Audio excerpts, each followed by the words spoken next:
যাদের নামাজ পড়ার সময় দুনিয়াবি চিন্তা মনে আসে বা নামাজে অমনোযোগী তৈরি হয়, তারা ভিডিওটি শেষ পর্যন্ত দেখার অনুরোধ রইল। হযরত আলী রাদিয়াল্লাহু তাআলা আনহুর কাছে একজন ব্যক্তি এসেছে। তখন লোকটা বলল, হুজুর, আমার নামাজে মন বসে না, নামাজে দাঁড়ালে আমার দুনিয়াবি নানা চিন্তা আসে। হুজুর, আমার এই নামাজ কি আল্লাহ তাআলা কবুল করবেন? তখন হযরত আলী রাদিয়াল্লাহু তাআলা আনহা বলেছেন, না, তোমার নামাজ কবুল হবে না। তখন লোকটা মনে অনেক কষ্ট নিয়ে চলে যাচ্ছেন। এমন সময় রাসূল সাল্লাল্লাহু আলাইহি ওয়াসাল্লাম এসে হযরত আলী রাদিয়াল্লাহু তাআলা আনহুকে জিজ্ঞাসা করলেন, ইয়া আলী, আপনার কাছে লোকটা কেন এসেছিল? এসে দেখি মন খারাপ করে চলে গেল কেন, কি হয়েছে আমাকে বলুন। তখন আলী রাদিয়াল্লাহু তাআলা আনহু বলেন, তিনি আমার কাছে জানতে এসেছেন যে নামাজে দুনিয়াবি চিন্তা আসলে নামাজ হবে কিনা। আমি বলেছি, না, তোমার নামাজ কবুল হবে না। রাসূল সাল্লাল্লাহু আলাইহি ওয়াসাল্লাম তখন বলেন, ইয়া আলী, আপনাকে আমি একটা চাদর উপহার দিতে চাই, তবে একটা শর্ত আছে। আলী রাদিয়াল্লাহু তাআলা আনহু খুশি হয়ে বলেন, ইয়া রাসূলুল্লাহ, কি শর্ত তা বলুন, আমি আপনার সকল শর্ত মেনে নিব।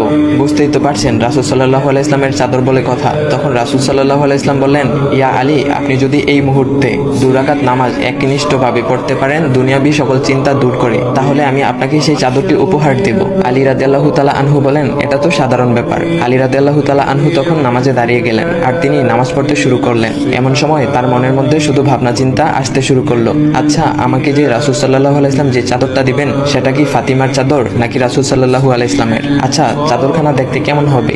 এই বিভিন্ন বিষয় নিয়ে ভাবতে লাগলেন। তিনি ভুলেই গেছেন যে দুনিয়াবি চিন্তা নামাজে আনতে রাসূল সাল্লাল্লাহু আলাইহি ওয়াসাল্লাম নিষেধ করেছেন। এর মধ্যে আলী রাদিয়াল্লাহু তাআলা আনহুর নামাজ পড়া শেষ। আলী রাদিয়াল্লাহু তাআলা নামাজ শেষ করে রাসূল সাল্লাল্লাহু আলাইহি ওয়াসাল্লামকে বলতেছেন, ইয়া রাসূলুল্লাহ, আমি আপনার শর্ত মেনেছি, এখন আমাকে চাদরখানা উপহার দেন। রাসূল সাল্লাল্লাহু আলাইহি ওয়াসাল্লাম বলেন, ইয়া আলী, আপনি কি একনিষ্ঠভাবে দুনিয়াবি চিন্তামুক্ত ছাড়া 2 রাকাত নামাজ পড়েছেন? তখন আলী রাদিয়াল্লাহু তাআলা আনহা মুচকি হেসে বললেন, না ইয়া রাসূলুল্লাহ, আমি আপনার চাদর নিয়ে অনেক কিছুই ভেবেছি। তখন রাসূল সাল্লাল্লাহু আলাইহি ওয়াসাল্লাম বলেন, ইয়া আলী, নামাজ তোমারও হয়েছে, আর তুমি যাকে নামাজ হবে না বলে ফতোয়া দিয়েছো তার নামাজও আল্লাহ তাআলা কবুল করে নিয়েছেন। শোনো আলী, দুনিয়াবি চিন্তা দ্বারা নামাজ বাতিল হয় না, নামাজ মহান আল্লাহ তাআলা কবুল করে নেন।